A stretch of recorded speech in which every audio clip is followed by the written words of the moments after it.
And we are back with another episode of the Unsportsmanlike podcast. I am your host, Tamarcus, and today I'm here with my guy. Nick, what up? Let's get into it. All right. Well, it's Marcus. March Madness has approached. The first weekend is in the books. How are you? How you feeling about the tournament so far? Man, it's been great. I can't really complain. It's been great. My Alabama Crimson Tide are to the Sweet 16 for the third consecutive year. I think Nate Oates has been a great hire for the people down there in Tuscaloosa, Alabama, aka known as Titletown. I know you don't really know what that means, like as an Iowa State fan, but it's been great, man. It's been some great basketball. Been some really great basketball. It's been some not so great basketball. I know you're an Iowa State Cyclone fan. I know it sucks that your season came to an end. Unfortunately, yesterday. I mean, let's talk about it, man. What happened to your Cyclones, Nick? Bruh, mm, you just got hurt, man. I don't. It sucks, man. It really sucks because I'm not gonna sit here. I'm not gonna sit here and blame the refs. I'm not gonna sit here and blame this or that. I mean, we just had our best shooter get hurt. He was out for like 4 weeks. We dropped like 3 games at there. He came back. We lost another guy for like a week, and then he came back, and then we lost our second best point guard Mm. for like basically the rest of the season. Um, Shout out to Keyshawn Gilbert if he's ever gonna listen to this. Um, I hope you're doing well. I don't know what happened. He apparently had a groin injury at the end of the season there. Tried to play on it during the Big 12 tournament. Just didn't feel right. Sat out the second half of that game. And then, in the tournament, we really couldn't use him against Old Miss. We needed him there. And I don't know what Vegas was smoking, but they thought we had a shot. I didn't think we had a shot. I even told you the night before and the morning of we weren't winning that game. Um, but it still stings. And then he went and deactivated his Twitter as well. So I don't know what's going on with him. Hopefully there's nothing serious. I know the last time that this happened, it was Caleb Grill from Missouri. He was actually an Iowa State Cyclone before that. I was at his last Cyclone game. He ended up getting a technical. In his explanation the following day, he said that he was dealing with mental health issues. So obviously, prayers up to him. He obviously got better. He's in a better place. I would say both parties mutually benefited from that. But unfortunately, we made it further than him in the tournament, but it just still Right. wasn't far enough. You've clowned me for the last 18 hours on it now at this point. I just Nick, man, It's you're a football great time. guy. It's football time. You're a great guy, and you're lucky I didn't make another bet with you because I would have won again. But I will say this: are there any shockers, that you've seen so far? Or has this year's tournament been kind of mid? Honestly, there's no Cinderella team so far. What's your thoughts? I have not liked this tournament, not because my Cyclones lost. I mean, Yeah. it has something to do with it, of course, but I mean, yeah, that plays like 10% of this. But if I'm being like legit here, this tournament has not had that crazy moment that, right. oh my God, this is madness. I mean, we had a glimpse of one last night, but in all reality, he traveled big time. Yeah, but I feel like in a situation like that, you're not gonna really see that on the court. You're not gonna call that travel in that moment. I mean, it is what it is. Because if he had missed it, would they still be talking about the travel? No, it's the fact that he made the shot. And they were like, "Oh my gosh, yeah, he traveled, right?" And of course, I get a lot of traffic on social media. They was like, man, he traveled, da, da, da, da. And I'm like, at the end of the day, we can sit here, we can bitch and complain about it, but it's not going to change the outcome of what happened after the game. So that's where I think that the NCAA needs to adapt um the NFL's um or not the NFL but the NBA's challenge system. Like we have a challenge in college football. Why don't we have a challenge in college basketball? Because if they challenge I that will last say, I night, will say, that I game's will over. say, I will say this too, though, Nick. But I don't think college basketball is going to go through all. They're not going to go through a change like that to where they're going to make. You know what I'm saying? They're not going to do that. So I feel like But that's a. it's not a big change. You're just saying, hey, coach, you get one challenge throughout the game. If you don't agree with the call, we'll go back and we'll review it. I mean, the review shit's already set up there so that they can go back and see like who So, touched but it last. let me ask you this. So during that play from the Maryland freshman, of course, we all know he traveled on that play. Do you really think the opposing team saw that travel? I don't think so.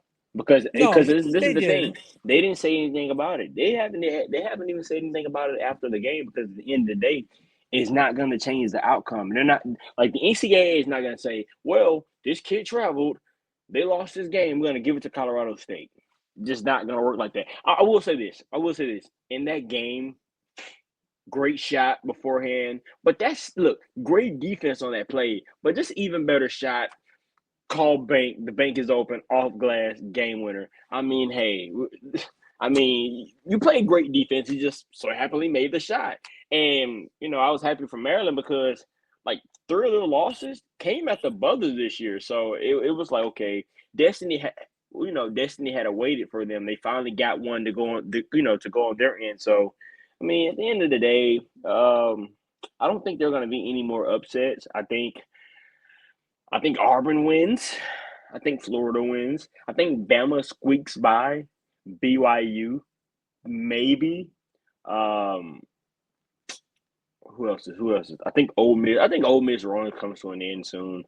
Um, Oh, I mean, I can tell you right now, Texas Tech is winning their matchup against Arkansas. yeah, for That's sure, that for game's sure, that game's a wrap. for sure, for sure. Houston's absolutely stomping Purdue's lights out. Yeah. Um, and then honestly, I do think that Arizona will play Duke closely in the first half. Arizona will lose. Hmm. Ultimately, sorry, Caleb Love. I have no love for you. Um, absolutely despise that man. And then Wow. BYU, I think honestly is going to give Bama fits because y'all have not looked great defensively like you did earlier in the season. Um, and it was proven when in the first round when you guys were only won by 9, and then again the other night you struggled for a large part of that game defensively. BYU shoots 50% of their shots from three, and they're not just like crazy shots; they're open shots. I mean, I think Bama does the same thing. Bama has scored the most points, this season so far. They have the most 100-point games, right? So when Bama's on, they're on. When they're making the ball, when they're shooting their shots at high clips, then on top of that, man, BYU doesn't have a first team All American. They don't have one of those. So it's up to Mark Sears to be able to control that offense. Then you got guys like LeBaron Philon, who's a true freshman, who's actually on NBA draft boards as we speak. And then you got the guy who holds it all together, Grant Nelson, right? When Grant Nelson comes to play, man, Bama is a very, very tough team to beat. And I mean, that matchup, I mean, I think on paper, it bodes well for Alabama. Like I said, as long as they can close out on shots, make it difficult for BYU, I think Bama can go to another Elite Eight. But until then, man, I'm just excited for all these teams that are in it, man. Especially all these SEC teams, right? Because I remember earlier I think on the last pod, we were talking about how your conference was better. As of right now, the SEC is better, right? So I mean, because if you look at all these teams that are still in it, they're not very. I mean, I'm just saying. So Yeah, no, I mean, I gotta backpedal here a little bit. Yeah, Bama got in, or not Bama. The SEC got in a record-setting amount of teams. Congratulations. Not gonna deny that. That's great. Looks great on their end too. Now, what I will kind of back up the Big 12 here on is that when you guys got in these teams, the media was playing it like every single team had the chance to just run the tables. I mean, yeah, you got 14 teams in, but by the time the first weekend came around, you were down to 13 because Texas choked. And then, um, not to mention, like, yeah, you have, I think it's like, what, 7 teams in the Sweet 16 right now? Yeah, The next highest conference, I believe, is either the Big Ten or the Big 12. the Um, Big 12. yeah, we got four in there. And to be honest with you, I think two out of those four have a pretty solid chance, whether it's Auburn or Duke, to make it to the I think national I think I, championship. I think this year's champion comes from the SEC. Because you got the teams like Auburn, you got the loaded Florida team led by Walter Clay Jr., who is very, very exciting to watch, right?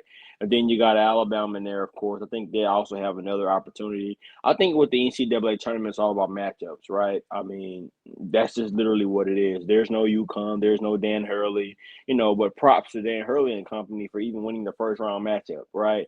Because I mean, I had them winning their first round matchup, but a couple shots, roll in the correct way, they beat Florida, right? So I mean, Walter played, and the Gators were lucky to survive that one.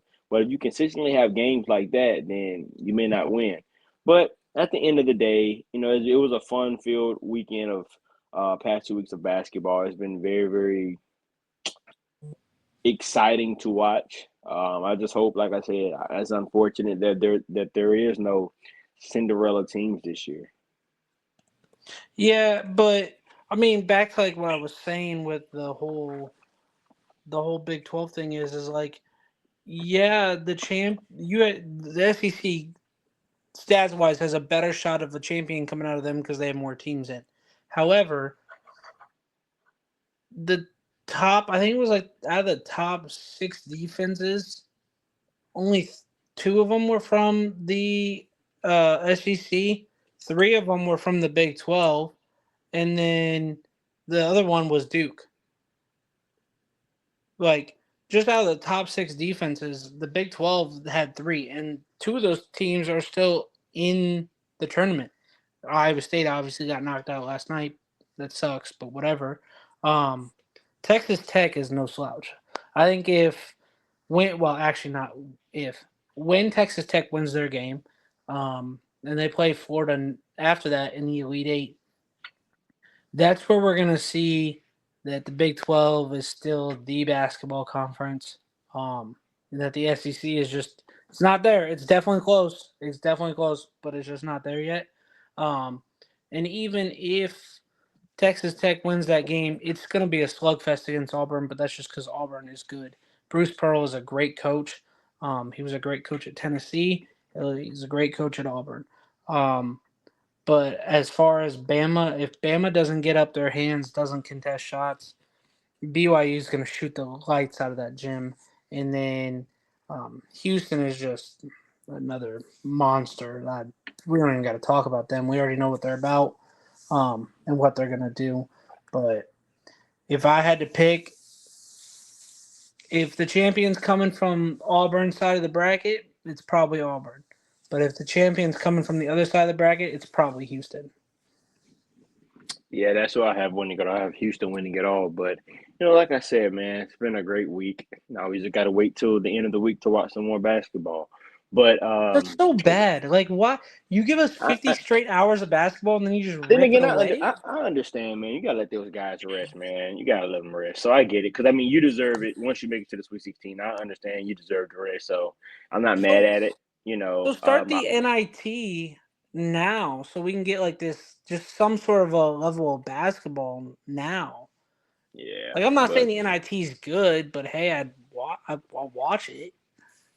but that's all the time that we have today. It was another great podcast with my guy. Nick, And best of luck to all the teams in there, but specifically, best of luck to my Bama boys. yeah, I'll say this one time for you. One time. Hit it, Nick. Roll Oh, Tide. Tyro! All right, y'all. Good night, everyone. Need we would need Auburn to lose. We would need Michigan State to lose, and then us to advance all the way out of our bracket.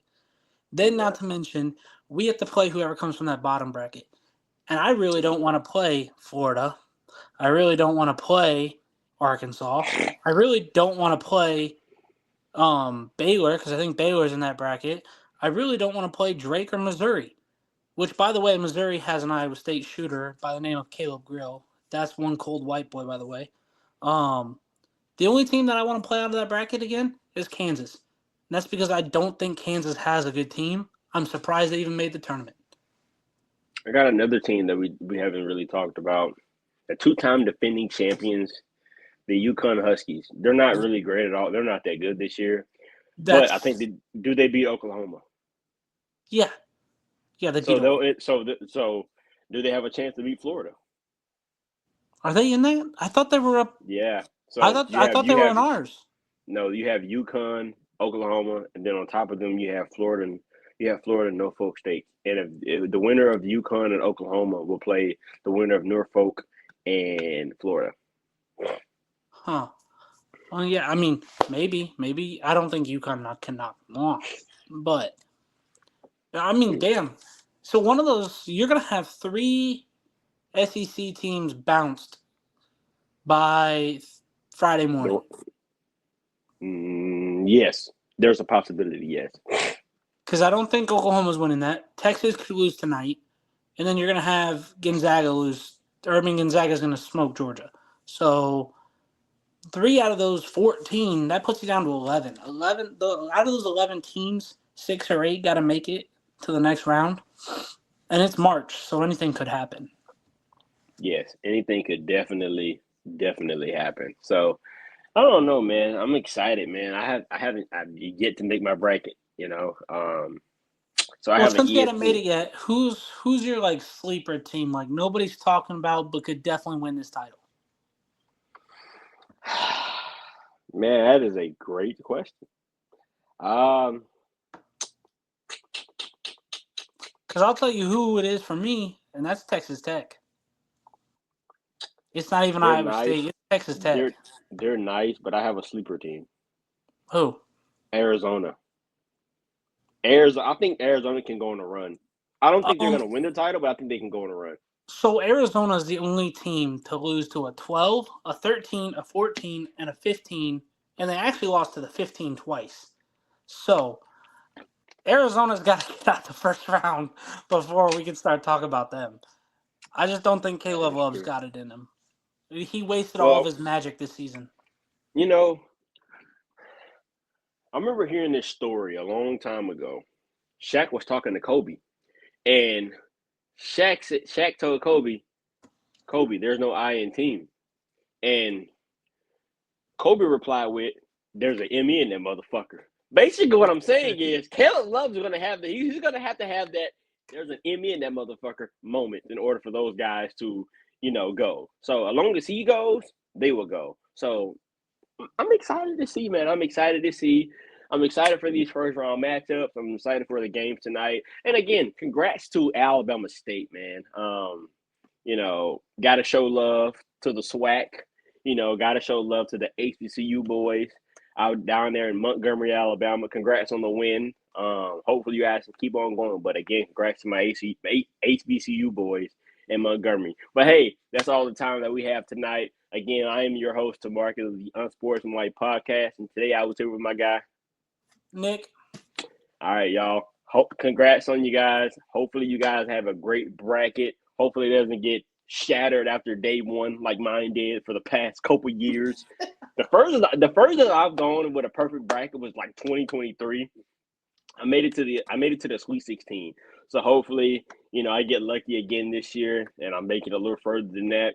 But until next time, peace.